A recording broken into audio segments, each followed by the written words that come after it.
Hello, this is Avinesh Sharma and welcome you all to the crown success. I hope आप सब अच्छे होंगे guys. Uttarakhand GS की सीरीज में हम अपनी कल्याणकारी योजनाएं और अपने इसके अंतर्गत जो भी कार्यक्रम है, जैसे महिला और बाल कल्याण कार्यक्रम के अंतर्गत जो भी योजनाएं हैं, जो भी कार्यक्रम हैं, उनको हम डिस्कस कर रहे हैं। ठीक है, डिटेल से एक एक चीज को हम कॉन्सेप्चुअल क्लैरिटी के साथ में फैक्चुअल सारा कुछ हम इसमें कवर कर रहे हैं। ऑलमोस्ट ये सीरीज हमारी कंप्लीट होने वाली है। मुख्यमंत्री लखपति दीदी योजना, खसियारी कल्याण योजना, इसमें 3 रुपये प्रति किलोग्राम की रियायती दर पर पशु आहार उपलब्ध कराना था। ठीक है, पिछली वीडियो में ये 35 हो गया होगा बाय मिस्टेक, मैंने अपडेट कर दिया है नोट्स में इसको। मुख्यमंत्री महिला सतत आजीविका मिशन, नारी सशक्तिकरण योजना के बारे में पढ़ा था हमने। कल्याण योजना, नंदा गौरा योजना और इसके अलावा गाइस वैष्णवी सुरक्षा, आंचल अमृत और बेटी बचाओ बेटी पढ़ाओ मातृ वंदना योजना, मिशन गौरी शक्ति सबला योजना और राष्ट्रीय पोषण मिशन तक हमने कवर किया था अपना। मैं आपसे कह रहा हूं कि ऑलमोस्ट ये सीरीज कंप्लीट होने वाली है। एक दो हमारे इंपॉर्टेंट चैप्टर बचे हैं जिनसे मैं आपको डेटा प्रोवाइड कराऊंगा। कंप्लीट पीडीएफ सेट मैं आपको जल्दी ही ग्रुप में जो स्टूडेंट्स हमारे साथ इनरोल कर रहे हैं ना, मैं आपको शो भी करता हूँ।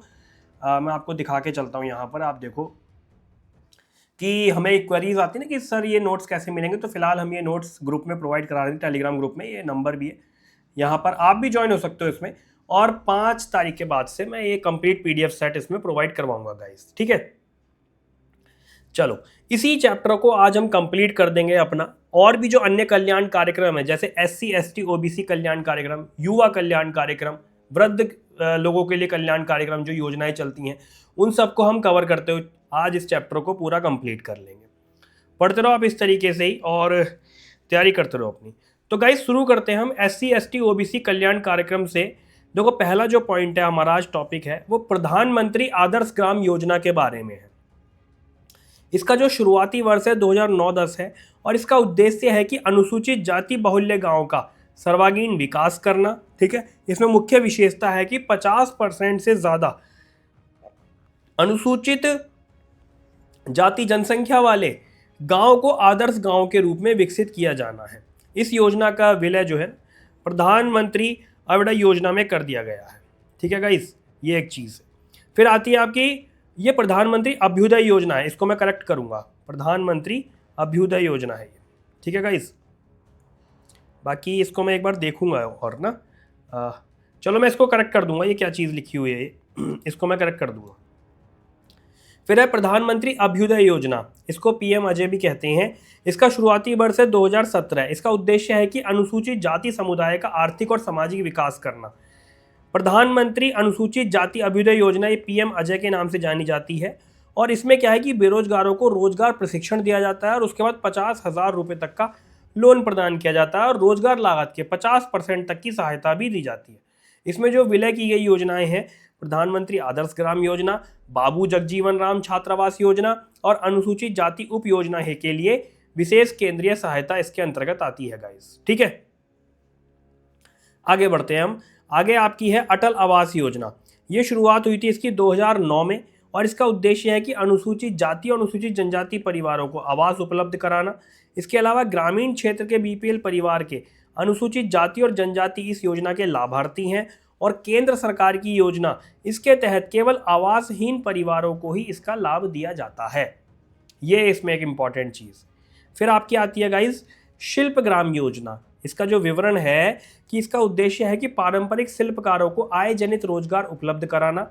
मुख्य विशेषताओं में आता है इसकी अनुसूचित जाति और जनजाति वाले गांव के शिल्पकारों की पहचान करके उन्हें प्रशिक्षण देना, उन्हें प्रतिभा में वृद्धि के लिए प्रशिक्षण प्रदान करना, प्रशिक्षित शिल्पियों को कच्चे माल की आपूर्ति, वित्त पोषण और मार्केटिंग सुविधा देना, शिल्पी परिवारों के लिए कल्याण निधि की स्थापना करना गाइस, और पारंपरिक जो शिल्पकार हैं वो इसके जो है लाभार्थी हैं। ठीक है, वो इसके लाभार्थी हैं। आगे क्या है आपकी एकलव्य आदर्श विद्यालय योजना। ये 1997-98 में शुरू हुई थी और अनुसूचित जनजाति के छात्रों को निःशुल्क शिक्षा उपलब्ध कराने के लिए इस योजना की शुरुआत हुई थी। इसकी विशेषताओं की अगर हम बात करें तो अनुसूचित जनजाति के छात्रों को कक्षा 6 से 12 तक निःशुल्क आवासीय शिक्षा प्रदान की जाएगी और ये योजना केंद्र सरकार के जनजातीय मामलों के मंत्रालय द्वारा संचालित है। उत्तराखंड में कुल 4 एकलव्य विद्यालय संचालित हैं, आपके कालसी, चक्राता, खटीमा और बाजपुर में। ऐसे अगला है आश्रम पद्धति स्कूल। इसका उद्देश्य है कि अनुसूचित जाति और जनजाति के छात्रों को निःशुल्क शिक्षा, इसमें भी निःशुल्क शिक्षा का प्रावधान है। इसकी मुख्य विशेषता की अगर हम बात करें तो अनुसूचित जाति और जनजाति वर्ग के छात्रों कक्षा 1 से 10 तक, अब यहाँ पर क्या है कक्षा 6 से 12, यहाँ क्या है कक्षा 1 से 10 तक निःशुल्क आवासीय शिक्षा प्रदान करना, आश्रम पद्धति, ठीक है। और केंद्र सरकार की योजना है, इसमें भोजन, वस्त्र, आवास, स्टेशनरी, ये सब क्या है निःशुल्क शिक्षा के साथ दवाइयाँ तक उपलब्ध कराई जाती हैं। प्रेजेंट में अगर स्थिति की बात करें तो 16 राजकीय आश्रम विद्यालय पद्धति जो है से संचालित हो रहे हैं। चलो आगे बढ़ते हैं हम। आगे क्या है इसमें राजकीय जनजाति छात्रावास चार्ट। इसमें क्या है इसका उद्देश्य है कि राज्य की अनुसूचित जनजाति के दूर ग्रामीण क्षेत्रों के जो छात्र हैं, दूर क्षेत्र जो ग्रामीण है, उनके ब्लॉक या जिला मुख्यालयों पर निःशुल्क आवासीय सुविधा प्रदान करना। और प्रेजेंट में 5 राजकीय जनजाति छात्रावास संचालित है आपके गोपेश्वर में, धारचूला में, देहरादून में, खटीमा में और काशीपुर में, ठीक है गाइस।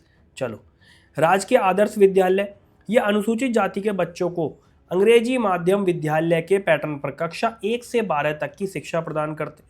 और हरिद्वार में राजकीय आदर्श विद्यालय का संचालन 2014-15 से किया जा रहा है गाइस, ठीक है। आगे बढ़ते हैं हम। ऐसे ही जैसे अभी हम SC ST और इन सब के कल्याण का योजनाओं के बारे में बात कर रहे थे, अब हम आगे पढ़ेंगे अल्पसंख्यकों के कल्याण कार्यक्रम के बारे में। इसमें जो पहली योजना है वो एक यह है कि सीखो और कमाओ योजना। इसकी शुरुआत हुई थी 23 सितंबर 2023 को। इसका उद्देश्य है कि अल्पसंख्यक युवाओं के कौशल को निखारना। और इसकी मुख्य विशेषताओं की अगर हम बात करें गाइस, तो इसकी मुख्य विशेषताओं में शामिल है कि केंद्र सरकार द्वारा प्रायोजित इस योजना में श्रमिकों और स्कूल छोड़ चुके छात्रों और बेरोजगार नवयुवकों को रोजगार से जोड़ने का प्रयास किया जाता है इसमें। इसके अलावा 18 से 45 वर्ष की आयु वाले अल्पसंख्यकों को कौशल प्रशिक्षण देकर उन्हें रोजगार परक व्यवसायों से जोड़ा जाता है, ठीक है। ऐसे आपकी आती है उस्ताद योजना। ये शुरुआत हुई 2015 को और प्रधानमंत्री द्वारा ये वाराणसी से गाइस इसकी जो है क्या की गई, शुरुआत की गई, ठीक है। इसका उद्देश्य है कि दस्तकारी और शिल्पकला का प्रशिक्षण करना, उन्हें उन्नयन करना। इसकी मुख्य विशेषताओं में शामिल है कि पारंपरिक कलाओं में जो अल्पसंख्यक वर्ग के दस्तकार हैं, शिल्पी हैं, उन्हें प्रशिक्षण देकर उनका उत्थान करना, उन्नयन करना, रोजगार के अवसर देना। प्रति माह इसमें 3,000 रुपये की प्रोत्साहन राशि भी दी जाती है। और इसका पूर्ण नाम है upgrading the skills and training in traditional arts for development, उस्ताद योजना, ठीक है। चलो आगे बढ़ते हैं गाइस। इसमें हम आगे आपकी आती है नई रोशनी योजना, ठीक है। 2012-13 में इसकी शुरुआत हुई और अल्पसंख्यक वर्ग की महिलाओं में नेतृत्व क्षमता, लीडरशिप क्वालिटी जनरेट करने के लिए नई रोशनी योजना। इसमें 18 से 65 वर्ग की आयु वर्ग की अल्पसंख्यक समुदाय की महिलाओं के लिए केंद्र सरकार द्वारा योजना चलाई जाती है गाइस। और इसमें वित्तीय सहायता, डिजिटल साक्षरता, कानूनी अधिकारों की जानकारी के माध्यम से उनका सशक्तिकरण, उनको अवेयरनेस फैलाई जाती है, उनका मजबूतीकरण, कहने का मतलब है उनको जानकारियां प्रदान की जाती है कि आप इस तरीके से अपनी योजना चला सकते हैं, इस तरीके से अपने कार्य कर सकते हो। सशक्तिकरण, वुमेन एम्पावरमेंट की बात इसमें की जाती है नई रोशनी योजना के अंतर्गत। आगे बढ़ते हैं। फिर आती है आपकी रहबर योजना।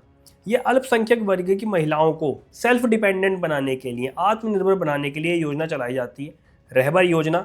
इसमें जो लाभार्थी 18 से 35 वर्ष की अल्पसंख्यक समुदाय की महिलाएं हैं, इसमें अल्पसंख्यक। इसकी मुख्य विशेषता जो है गाइस, ये योजना केंद्र सरकार द्वारा राज्यों के अल्पसंख्यक विभाग के माध्यम से संचालित की जाती है। इसमें सिलाई आपकी, पेंटिंग, बुटीक, साबुन, अगरबत्ती निर्माण जैसे व्यवसायों में कौशल परीक्षण दिया जाता है, स्किल्स सिखाई जाती हैं और रोजगार के अवसर जो है इसमें उपलब्ध कराए जाते हैं, ठीक है। आगे बढ़ते हैं। अल्पसंख्यक स्वरोजगार योजना, ये 2006-07 में इसकी शुरुआत हुई और अल्पसंख्यक बेरोजगारों को रोजगारों के अवसर उपलब्ध कराना इसका उद्देश्य है। लाभार्थी जो है इसमें अल्पसंख्यक समुदाय के शिक्षित और अशिक्षित बेरोजगार युवा इसके लाभार्थी हैं गाइस। इसकी मुख्य विशेषताओं की बात करें तो युवाओं को अलग अलग व्यवसायों में प्रशिक्षण प्रदान किया जाता है और स्वरोजगार के लिए सहायता प्रदान की जाती है। इसमें क्या प्रदान की जाती है, इसमें स्वरोजगार के लिए सहायता प्रदान की जाती है, ठीक है। एक ये पूरा हो गया। इसके बाद में हमारा क्या आता है, दिव्यांग कल्याण कार्यक्रम। इसको हम डिस्कस करते हैं। इसमें है तीलू रोतेली पेंशन योजना। क्या है, तीलू रोतेली पेंशन योजना। इसमें क्या आते हैं, इसकी प्रारंभ तिथि है 1 अप्रैल 2014। इसका उद्देश्य है कि दिव्यांग किसानों को आर्थिक सहायता प्रदान करना। इसमें समाज कल्याण विभाग उत्तराखंड सरकार संचालन करता है। लाभार्थी इसमें जो है कृषि व्यवसाय में जो लगे हुए लोग हैं, पुरुष व महिलाएं दोनों। ठीक है, यहाँ कोई भेदभाव वाली स्थिति नहीं है, पुरुष और महिलाएं दोनों। 18 से 60 वर्ष की गाइस इसकी आयु सीमा है। और इसमें दिव्यांगता का जो प्रतिशत चाहिए, मतलब बोलते हैं कि कम से कम 40% व्यक्ति अगर दिव्यांग है तो वो इस योजना के लाभार्थी हैं। 1200 रुपये प्रति माह की जो है पेंशन राशि है इसमें। ठीक है, फिर आती है आपकी दिव्यांग पेंशन योजना। ये क्या है, इसका उद्देश्य है कि निराश्रित दिव्यांगजनों को सामाजिक सुरक्षा प्रदान करने के लिए। यहाँ पर भी क्या है, 40% का मानदंड है कि इतने परसेंटेज की अगर दिव्यांगता है तो वो इसमें लाभार्थी है। इसमें क्या बोला कि 4000 रुपये तक की जिसकी मासिक आय है उसको 1500 रुपये पेंशन प्रतिमाह दिया जाएगा। इसमें केंद्र सरकार का योगदान 300 रुपये और राज्य सरकार का इसमें जो है 1200 रुपये योगदान है। ठीक है गाइस, चलो और आगे बढ़ते हैं। फिर आता है आपका कृत्रिम अंग अनुदान योजना। ये राज्य सरकार की योजना है। इसका उद्देश्य है कि दिव्यांगों को कृत्रिम अंग और सुनने सहायक यंत्र खरीदने के लिए आर्थिक सहायता प्रदान करना, मतलब ऐसे यंत्र खरीदने के लिए आर्थिक सहायता देना जिससे वो अपनी दिव्यांगता को कम कर सकें, ख़त्म कर सकें। कुछ ऐसे यंत्र प्रदान करना जिससे वो आसानी से सुन सकें। प्रारंभिक अनुदान राशि इसमें 3500 थी, 2022 में इसको बढ़ा के 7000 कर दिया। इसमें भी 4000 रुपये तक की मासिक आय का प्रावधान है कि इतनी होगी तब आप इसके लाभार्थी हो। ठीक है गाइस, फिर आती है आपकी दिव्यांग विवाह प्रोत्साहन योजना। कितनी बढ़िया चीज़ है ये योजना। इसमें क्या है कि दिव्यांग जनों को पारिवारिक और सामाजिक मुख्यधारा से जोड़ने के लिए योजना चलाई जाती है। इसमें यह कहा जाता है कि सामान्य युवक युवती द्वारा दिव्यांग युवक या युवती से विवाह करने वाले दंपत्ति इस योजना के लाभार्थी हैं। ठीक है, इसमें पुरुष की न्यूनतम आयु 21 वर्ष, महिला की 18 वर्ष और अधिकतम आयु 45 वर्ष है। 25,000 प्रति दंपत्ति दिया जाएगा। ठीक है, और संचालित करने वाली संस्था जो है राज्य सरकार है। कैसे, सामान्य युवक या युवती द्वारा दिव्यांग युवक या युवती से विवाह करने वाले दंपत्ति। आ गई बात समझ में आपको। चलो फिर आती है आपकी सुगम्य भारत अभियान। ये 3 दिसंबर 2015 को अंतर्राष्ट्रीय विकलांग दिवस पर इसकी शुरुआत हुई।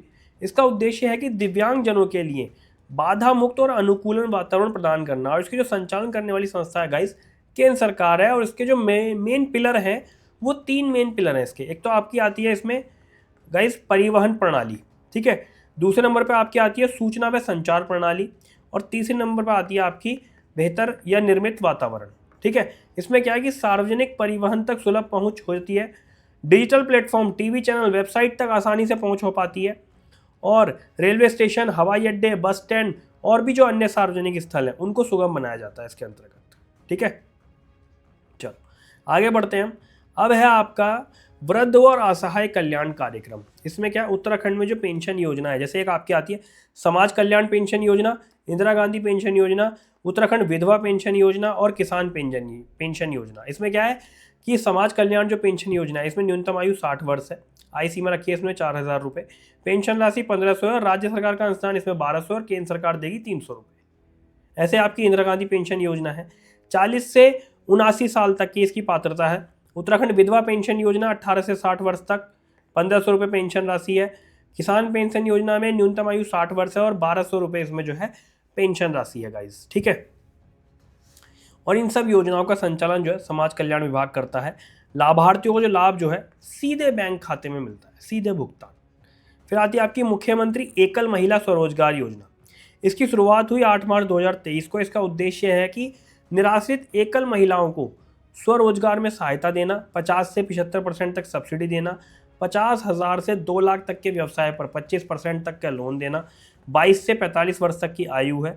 और लोन मिलेगा किसे, ठीक है, किस क्षेत्र में मिलेगा, कृषि क्षेत्र में, बागवानी में, मत्स्य पालन में, कुक्कुट पालन में, भेड़ बकरी पालन, पशुपालन, इन सब में जो है ना लोन मिल सकता है। ऐसे आपकी आती गाइस मुख्यमंत्री बालाश्रय योजना। इसकी शुरुआत हुई 5 सितंबर 2022 को। इसका उद्देश्य है कि आपदा, महामारी या दुर्घटना से अनाथ बच्चों को निःशुल्क शिक्षा प्रदान करना। ये कक्षा 1 से 12वीं तक मुफ्त शिक्षा दी जाती है। इसके साथ ही स्कूल ड्रेस, जूते मोजे, गर्म स्वेटर, किताबें, ये सब भी जो है ना मुफ्त मिल पाते हैं। फिर आती है आपकी मुख्यमंत्री वात्सल्य योजना। इसकी शुरुआत हुई 2 अगस्त 2021 को। इसका उद्देश्य है कि निराश्रित और असहाय बच्चों को संरक्षण देना। इसमें लाभ है कि 3000 प्रति माह आर्थिक सहायता दी जाएगी, निःशुल्क शिक्षा और राशन दिया जाएगा और 21 वर्ष तक की आयु तक सहायता इसमें जो है दी जाती है। इसका संचालन जो महिला सशक्तिकरण और बाल विकास विभाग उत्तराखंड द्वारा किया जाता है। ठीक है, फिर आपकी आती है एल्डर हेल्पलाइन। ये क्या है? इसका संचालन सामाजिक न्याय और अधिकारिता मंत्रालय भारत सरकार द्वारा किया जाता है। इसका उद्देश्य है कि वरिष्ठ नागरिकों को सहायता और जानकारी देना। और गाइस इसमें जो हेल्पलाइन नंबर है वो है 14567, ये इसका हेल्पलाइन नंबर है। ठीक है, सेवा जो है सुबह 8 बजे से 8 PM तक है। इसमें सेवाएं जो मार्गदर्शन और भावनात्मक सहयोग है, बेघर बुजुर्गों की सहायता, दुर्व्यवहार के मामले में हस्तक्षेप है इसमें। फिर आपका आता है भरण पोषण तथा कल्याण अधिनियम 2007। इसका संचालन भारत सरकार द्वारा किया जाता है और राज्य में लागू किया गया। किसमें राज्य में? उत्तराखंड राज्य। 2011 में लागू किया गया कि माता पिता और वरिष्ठ नागरिकों के भरण पोषण की सुरक्षा इसमें की गई। मुख्य प्रावधान की अगर हम बात करें तो वृद्ध माता पिता यदि दावा कर देते हैं कि पुत्र को, ये हमारा पुत्र है, तो पुत्र को 10,000 रुपये प्रतिमाह भरण पोषण भत्ता देना अनिवार्य है, अन्यथा 3 माह की जेल हो सकती है। 3 महीने की जेल सजा के रूप में प्रावधान है। ऐसे आपकी आती है स्वास्थ्य कल्याण कार्यक्रम। इसमें आपातकालीन सेवा योजना आती है।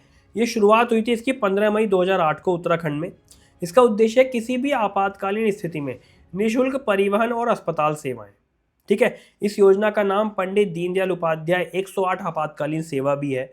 इसकी शुरुआत तिथि 15 मई 2008। मैंने आपको बताया टोल फ्री नंबर 108 और संचालन कौन करता है? उत्तराखंड सरकार द्वारा। ऐसे आपके आती है टीबी मुक्त भारत अभियान के लिए निक्षय मित्र पंजीकरण। ये 3 नवंबर 2022 को इसकी शुरुआत हुई। इसका उद्देश्य है कि टीबी रोगियों को गोद लेकर उनके उपचार में सहायता करना। उत्तराखंड ने देश में निक्षय मित्र पंजीकरण में पहला स्थान प्राप्त किया है। और इसकी भूमिका की अगर हम बात करें तो प्रति व्यक्ति या एक से अधिक टीबी रोगियों को कम से कम 1 वर्ष तक गोद लेना, उपचार में सहयोग देना। ठीक है, केंद्र सरकार द्वारा पौष्टिक आहार ये रोगियों को उपलब्ध कराया जाता है। 100% जो लिंकेज वाले जिले हैं इसमें आपका टिहरी गढ़वाल, चमोली, चंपावत, और 95% लिंकेज वाले जो जनपद है इसमें अल्मोड़ा, बागेश्वर, रुद्रप्रयाग, उधमसिंह नगर, उत्तरकाशी। इसका संचालन जो है गाइस उत्तराखंड स्वास्थ्य विभाग एवं केंद्र सरकार द्वारा मिलकर किया जाता है। ठीक है, चलिए फिर आपकी आती है अटल आयुष्मान योजना। इसकी शुरुआत हुई 25 दिसंबर 2018 को और प्रदेश के सभी परिवारों को निःशुल्क स्वास्थ्य सुविधा उपलब्ध कराना इसका उद्देश्य है। इसमें राज्य के करीब 23 लाख परिवार इसके लाभार्थी हैं और प्रति परिवार को 5 लाख रुपए तक वार्षिक स्वास्थ्य बीमा कवरेज दिया जाएगा। सरकार व निजी अस्पतालों में निःशुल्क उपचार दिया जाएगा। 52.5 लाख स्वास्थ्य कार्ड, और अब तो और ज़्यादा हो गए होंगे। ठीक है, पूरा खर्च राज्य सरकार द्वारा वहन किया जाएगा और संचालन कौन कर रहा है? उत्तराखंड सरकार।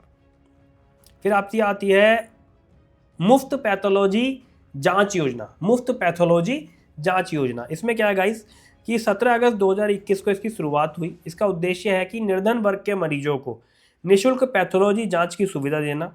इस योजना का जो विवरण है कि 207 प्रकार की पैथोलॉजी जांच हो सकती हैं। सरकारी अस्पतालों में मुफ्त जांच हो सकती है। 6 जिले इसके प्रारंभिक चरणों में थे: अल्मोड़ा, टिहरी, देहरादून, हरिद्वार, नैनीताल और उधमसिंह नगर।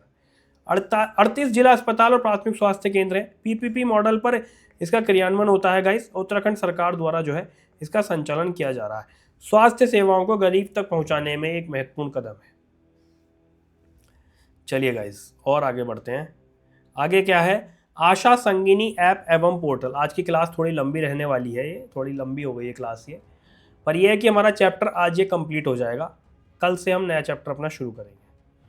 इसकी शुरुआत करी गई गाइस नवंबर 2022 में। इसका उद्देश्य है आशा स्वास्थ्य कर्मियों के कार्यों की निगरानी और डिजिटल भुगतान सुनिश्चित करना। प्लेटफॉर्म का जो टाइप है मोबाइल ऐप है, ऑनलाइन पोर्टल है। लक्षित जो इसमें लाभार्थी हैं आशा स्वास्थ्य कर्मी हैं और प्रदेश की 6000 आशाओं को टैबलेट दिए जाएंगे। इसमें कार्य प्रणाली की अगर हम बात करें तो आशाएं अपने कार्यों को पोर्टल पर अपलोड करेंगी। भुगतान प्रक्रिया की अगर हम बात करें तो ऑनलाइन भुगतान पोर्टल के माध्यम से किया जाएगा और संचालन उत्तराखंड सरकार द्वारा किया जाता है। फिर ऐसे ही आपकी आती है पीएम सुरक्षा बीमा योजना। इसमें लाभार्थी जो है गाइस 18 से 70 वर्ष तक के सभी बचत बैंक खाता धारक इसमें जो है लाभार्थी हैं। 9 मई 2015 को कोलकाता से इसकी शुरुआत हुई। दुर्घटना द्वारा मृत्यु या अपंगता की स्थिति में वित्तीय सुरक्षा प्रदान करना इसका उद्देश्य है। प्रीमियम राशि जो है 20 रुपये प्रति वर्ष, पहले ये 12 रुपये थी, अब ये 20 रुपये प्रति वर्ष कटता है। ठीक है, 2 लाख रुपए मृत्यु पर सहायता राशि है और अपंगता होने पर 1 लाख रुपए। बैंक खाता अनिवार्य है। कड़ा प्रीमियम में, कम प्रीमियम में बड़ा सुरक्षा कवच है, एक तरह से आप कह सकते हो। फिर आपका आता है गाइस पीएम जीवन ज्योति बीमा योजना, इसके अंतर्गत आती है। इसकी शुरुआत 9 मई 2015 को हुई। इसका उद्देश्य है कि जीवन बीमा के साथ सामाजिक सुरक्षा को प्रमोट करना। 18 से 50 वर्ष तक की आयु सीमा है इसमें। प्रीमियम राशि 436 रुपये प्रति वर्ष है। स्वाभाविक और दुर्घटना दोनों कारणों से मृत्यु पर लागू है और मृत्यु होने पर लाभ कितना है? 2 लाख रुपए की बीमा राशि। ठीक है, बचत खाता और इसमें होना चाहिए। फिर एक आपका ई संजीवनी सेवाएं, इसकी शुरुआत हुई गाइस नवंबर 2019 में। दूर दराज और वंचित क्षेत्रों में स्वास्थ्य सेवाओं को सुलभ बनाना इसका उद्देश्य है। इसका जो प्रकार है केंद्रीय स्वास्थ्य मंत्रालय की टेलीमेडिसिन सेवा है। इसमें क्या होता है? डॉक्टर टू डॉक्टर परामर्श हो सकता है, डॉक्टर टू पेशेंट परामर्श हो सकता है। इसमें मरीज अपने घर से डॉक्टर से परामर्श ले सकता है। ऑनलाइन स्वास्थ्य सेवा कहीं से भी उपलब्ध हो पाती है इसमें ई संजीवनी सेवाओं में। ठीक है गाइस, आगे बढ़ते हैं हम। आगे आपकी आती है डोली सेवा योजना। इसकी शुरुआत हुई अप्रैल 2012 में। इसका उद्देश्य है कि दुर्गम पहाड़ी क्षेत्रों में गर्भवती महिलाओं को अस्पताल तक सुरक्षित रूप में पहुंचाना। इसमें क्या होता है, प्रारंभिक जिला जहां से शुरू हुआ था वो नैनीताल है। इसमें क्या है कि पक्की सड़क से 1 किलोमीटर से अधिक दूरी वाले पहाड़ी गाँव में ये लागू किया जाएगा। ग्राम विकास समितियों के माध्यम से इसका सेवा का संचालन किया जाएगा। और इसमें क्या है, प्रोत्साहन राशि डोली सेवकों को 2,000 रुपये की प्रोत्साहन राशि दी जाती है इसमें, कि जल्द से जल्द गर्भवती महिलाओं को कहाँ तक पहुँचाना? अस्पताल तक सुरक्षित पहुँचाना। डोली सेवक जो होते हैं, डोली में अगर लेकर जाते हैं तो उनको प्रोत्साहन राशि जाती है 2,000 रुपये। ठीक है गाइस, फिर आपका आता है इसमें रेफरल लेबोरेटरी नेटवर्किंग। इसका क्या उद्देश्य है कि HIV और अन्य ब्लड की जांच के लिए सैंपल को बेहतर लैब सुविधाओं तक पहुंचाना इसका उद्देश्य है। या इसमें मेडिकल जो कॉलेज हैं, जॉली ग्रांट है, हल्द्वानी में है, श्रीनगर में है। इसमें HIV और अन्य महत्वपूर्ण ब्लड जांच की मुख्य परीक्षण किया जाता है। बेहतर जांच सुविधाएं, तुरंत रिपोर्टिंग इसमें होती है। फिर एक है हवाई एम्बुलेंस सेवा। इसकी शुरुआत की गई अप्रैल 2023 में और आपातकालीन चिकित्सा सेवाओं के लिए हवाई परिवहन उपलब्ध कराया जाना इसका एक उद्देश्य है। ठीक है, प्रथम हवाई एम्बुलेंस सुविधा एम्स ऋषिकेश में प्रोवाइड कराई जा रही है। इसका सेवा उद्देश्य जो है ना, गंभीर रोगियों को तुरंत अस्पताल सेवा देना। ठीक है गाइस, ये इसमें आता है। ठीक है, चलो और आगे बढ़ते हैं। मैं आपसे कह रहा हूँ ना, आज पूरा ये कार्यक्रम, योजनाएं, विकास कार्यक्रम सब कंप्लीट कर देंगे। आज हम हमारा चैप्टर ये पूरा कंप्लीट हो जाएगा। अगले मैं मानता हूँ 2-3 पेज और होंगे शायद, जिसमें हम इसको 3-4 पेज और होंगे, इसमें हम कवर कर देंगे इसको। फिर आपका आता है युवा एवं छात्र कल्याण कार्यक्रम। युवा नीति 2011 की अगर हम बात करें तो इसका उद्देश्य है कि युवाओं को प्रशिक्षित करके रोजगार योग्य बनाना। इसकी घोषणा हुई 5 सितंबर 2011 को। 18 से 35 वर्ष के युवा इसमें आयु वर्ग होना चाहिए। युवा आयोग का गठन किया गया और 10 साल में 10 लाख युवाओं को प्रशिक्षण देना, विभिन्न क्षेत्रों में कौशल देना, ताकि वो रोजगार के अवसर जनरेट कर सके। ऐसे ही आपका आता गाइस युवा नीति 2023। आर्थिक सर्वेक्षण रिपोर्ट जो आई थी 22-23, उसमें इसकी घोषणा की गई। युवाओं के कौशल विकास और सशक्तिकरण को बढ़ावा देने के लिए इसका उद्देश्य था। इसमें जो मसौदा तैयार किया था UNDP, United nation development program, यानी कि संयुक्त राष्ट्र विकास कार्यक्रम द्वारा किया गया था। आधार मॉडल जो है इसमें मेघालय राज्य की युवा कल्याण नीति को आधार बनाकर यह शुरू किया गया। इसमें क्या है, जिला और राज्य स्तर पर विवेकानंद जयंती पर युवा दिवस मनाया जाएगा। राज्य स्तरीय विवेकानंद युवा अवार्ड की स्थापना की जाएगी या ये की गई। युवा मंगल दलों की बैठक के लिए मिलन केंद्र है और प्रत्येक मंगल दल से 25 युवाओं को प्रथम राहतकर्ता के रूप में प्रशिक्षित किया जाएगा इसके अंतर्गत। ठीक है गाइस, फिर एक है प्रांतीय रक्षक दल। इसका उद्देश्य है कि युवाओं की शक्ति का सदुपयोग करके समाज में सकारात्मक योगदान देना। युवक एवं महिला मंगल दल की अगर हम बात करें तो इसका उद्देश्य है ग्रामीण युवकों को मजबूत बनाना, खेलकूद और शारीरिक विकास को, प्रगति को, संवर्धन को बढ़ावा देना। हमारा एक बैकएंड में जो इंस्टीट्यूट है उसका नाम भी संवर्धन है गाइस। ठीक है, काशीपुर में संवर्धन इंस्टीट्यूट। मुख्य उद्देश्य क्या है इसमें, खेलकूद, व्यायामशालाओं और शारीरिक संवर्धन को, यानी कि विकास को बढ़ावा देना। ठीक है गाइस, पहले इसमें जो मानदेय वृद्धि राशि थी वो 4,000 थी, अब इसको 5,000 कर दिया गया है। ठीक है, आगे बढ़ते हैं। आपका आता है रोजगार प्रयाग पोर्टल, कुछ रहता नहीं है गाना ना, ठीक है, रोजगार प्रयाग पोर्टल। इसकी शुरुआत की गई थी 10 अक्टूबर 2023 को देहरादून से। इसमें क्या था कि युवाओं को विभिन्न विभागों में खाली पदों की जानकारी देना, आउटसोर्सिंग के माध्यम से उन पदों को भरा जाना, सरकारी नौकरियों की पारदर्शिता और आसानी से जानकारी उपलब्ध कराना, रोजगार प्रयाग पोर्टल के माध्यम से होती थी ये चीज़ें। फिर आपका मुख्यमंत्री उत्थान योजना, इसकी घोषणा की गई 20 फरवरी 2023 को पुष्कर सिंह धामी के द्वारा, मुख्यमंत्री पुष्कर सिंह धामी के द्वारा योजना इसकी घोषणा की गई। इसका उद्देश्य क्या है कि प्रतियोगी छात्रों को निःशुल्क कोचिंग उपलब्ध कराना। प्रदेश के निर्धन और मेधावी छात्र इसके लाभार्थी हैं और इसमें विशेषता क्या है कि IAS, PCS, NDS, CDS, medical, engineering जैसी जो परीक्षाएं हैं उनकी कोचिंग, स्टडी मटेरियल, ऑनलाइन कक्षाएं, परीक्षा पाठ्यक्रम, ये सब ना, क्वेश्चन बैंक, पीवाईक्यू, ये सब जो है ना उपलब्ध कराना। फिर आपका आता है मुख्यमंत्री ज्ञान कोश योजना। इसकी घोषणा की गई 20 फरवरी 2023 को और ये भी सीएम धामी द्वारा की गई, ठीक है। इसका उद्देश्य क्या है कि प्रतियोगी परीक्षाओं के लिए मूलभूत सुविधाएं देना, ठीक है, लाइब्रेरी की स्थापना, छात्रावास, जनपदीय स्तर पर छात्रावास की सुविधा, ठीक है, कोचिंग, व्याख्याता, जो विशेषज्ञ होते हैं सब्जेक्ट के, वो सब इसके माध्यम से दिए जाते हैं। फिर आपका आता है उदयमान छात्र योजना, 27 जुलाई 2021 को ये प्रारंभ किया गया। इसका उद्देश्य है कि पीसीएस किसी ने यदि प्री पास कर लिया है तो उसको मुख्य परीक्षा के लिए आर्थिक सहायता प्रदान की जाती है। 50,000 रुपये की आर्थिक सहायता है, राज्य सरकार द्वारा प्रायोजित है ये। और इसमें क्या है, बीपीएल परिवार से होना अनिवार्य है, प्लस पीसीएस प्रीलिम्स पास होना अनिवार्य है। उत्तराखंड लोक सेवा आयोग की प्रारंभिक परीक्षा उत्तीर्ण करने वाले 100 छात्र इसमें लाभार्थी हैं और यूपीएससी प्री जिसने पास कर लिया वो सभी इसमें लाभार्थी हैं। और वो क्या है, सहायता किसे दी जाएगी, बीपीएल परिवार से होना अनिवार्य है, ठीक है गाइस, ये इसमें एक इम्पॉर्टेंट है। इसके बाद आगे बढ़ते हैं हम। आगे इसमें क्या है, मेधावी छात्र प्रोत्साहन योजना, ये 2023 में प्रारंभ हुई। इसका उद्देश्य है कि मेधावी स्कूली छात्रों को प्रोत्साहन एवं आर्थिक सहायता देना और कक्षा 6 से 12 तक के 10% मेधावी छात्र इसमें लाभार्थी हैं और 600 रुपये से 1200 रुपये तक की प्रति माह की प्रोत्साहन राशि इसके अंतर्गत दी जाती है। फिर आपका आता है मुख्यमंत्री शोध प्रोत्साहन योजना। इसकी घोषणा अगस्त 2023 में की गई। इसका उद्देश्य है कि शोधरत छात्रों को प्रोत्साहन एवं उनकी आर्थिक समस्याओं का समाधान करना। 15 लाख रुपए की प्रोत्साहन राशि इसमें 3 किस्तों में दी जाती है। मानविकी सब्जेक्ट, विज्ञान, सामाजिक विज्ञान, इंजीनियरिंग, समसामयिकी, पर्यटन, इन सब सब्जेक्ट्स के लिए ये योजना जो है चलाई जाती है। फिर आपकी आती है प्रतियोगी परीक्षा प्रोत्साहन योजना। इसका जो प्रारंभ उच्च शिक्षा विभाग उत्तराखंड द्वारा किया गया। युवाओं को सैन्य सेवा के लिए प्रोत्साहन करना, आर्थिक सहायता देना। एनडीए या सीडीएस जैसी जो प्रारंभिक परीक्षा है उसको उत्तीर्ण करने पर 1 लाख रुपए की प्रोत्साहन राशि इसमें दी जाती है। पहले 50,000 थी, इसको फिर 1 लाख कर दिया गया। और इसमें जो पात्र कौन है गाइज, और इसमें जो पात्र है ना गाइज, उत्तराखंड के स्थायी और मूल निवासी छात्र छात्राएं इसमें पात्र हैं। और लाभ कितनी बार मिलेगा, केवल एक ही बार, बार बार नहीं लेना, ध्यान रखना ये चीज़, ठीक है।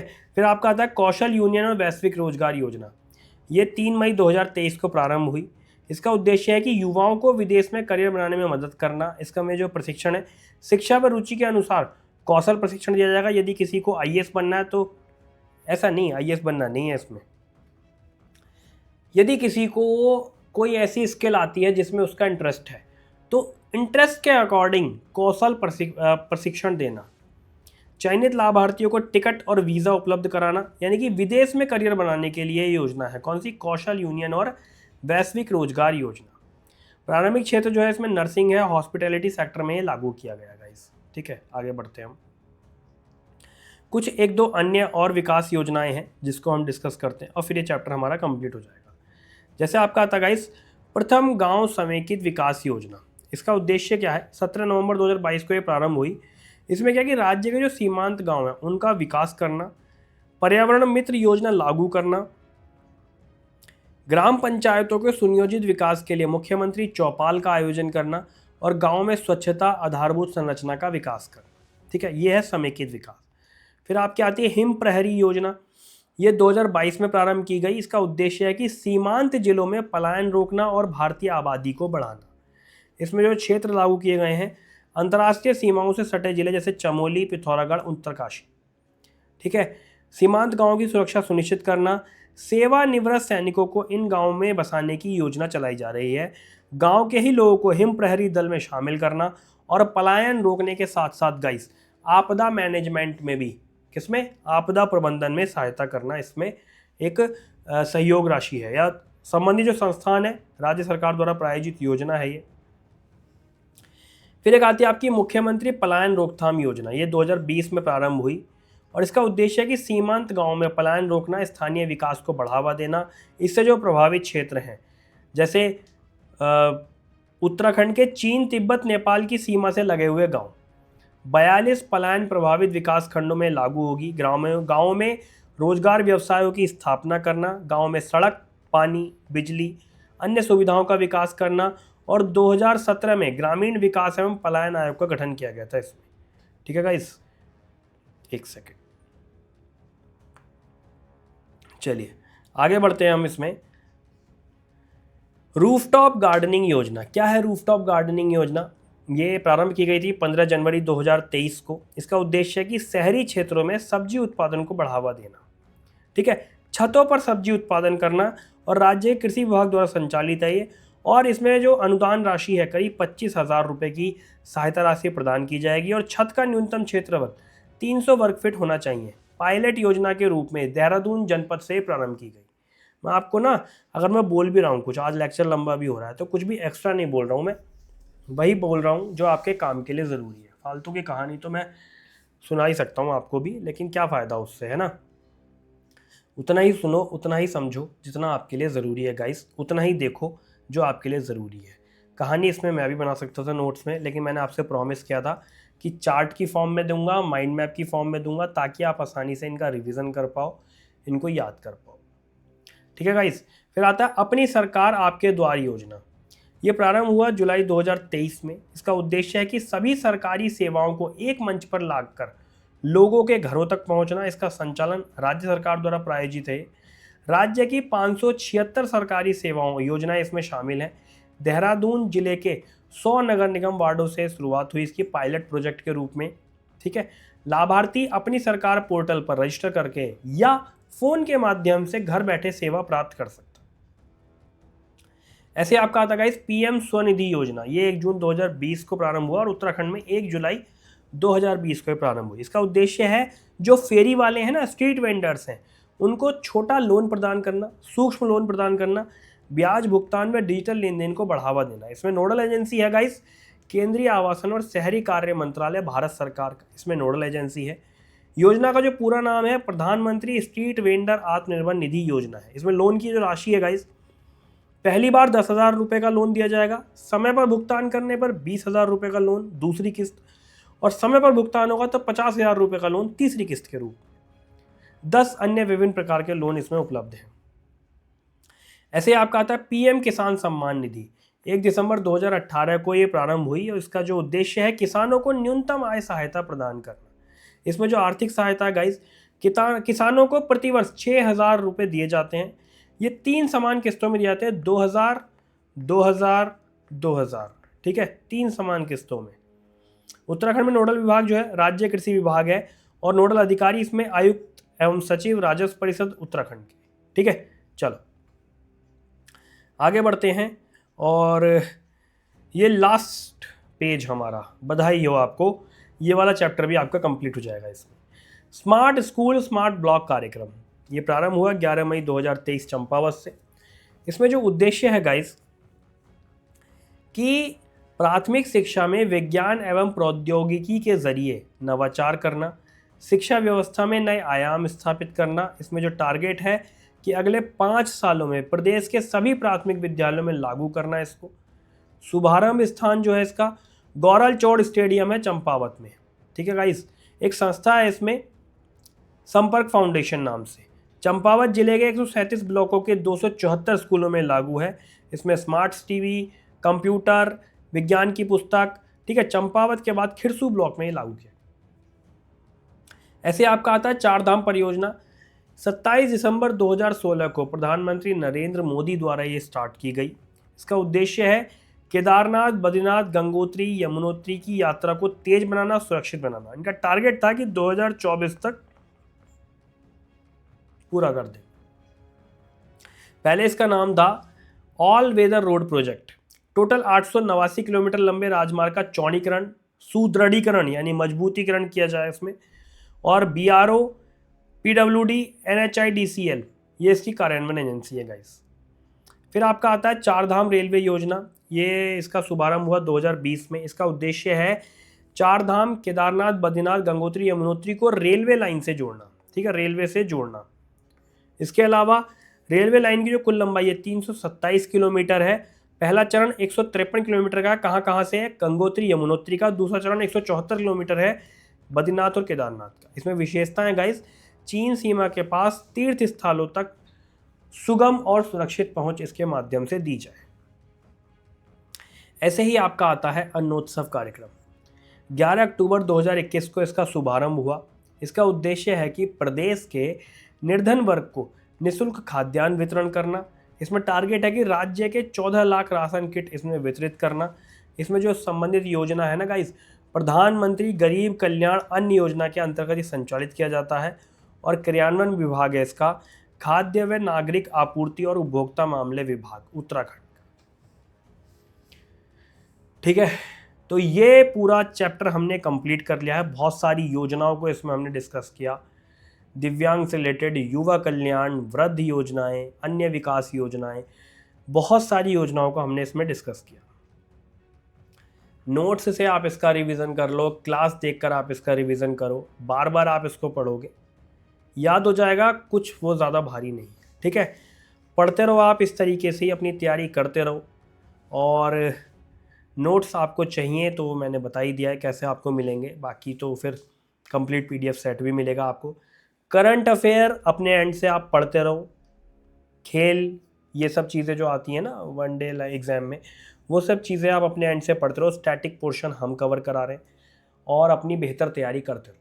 ठीक है गाइस, पढ़ते रहो आप इस तरीके से ही, और जुड़े रहो। चैनल पर अगर आप नए हो, सब्सक्राइब कर लो चैनल को।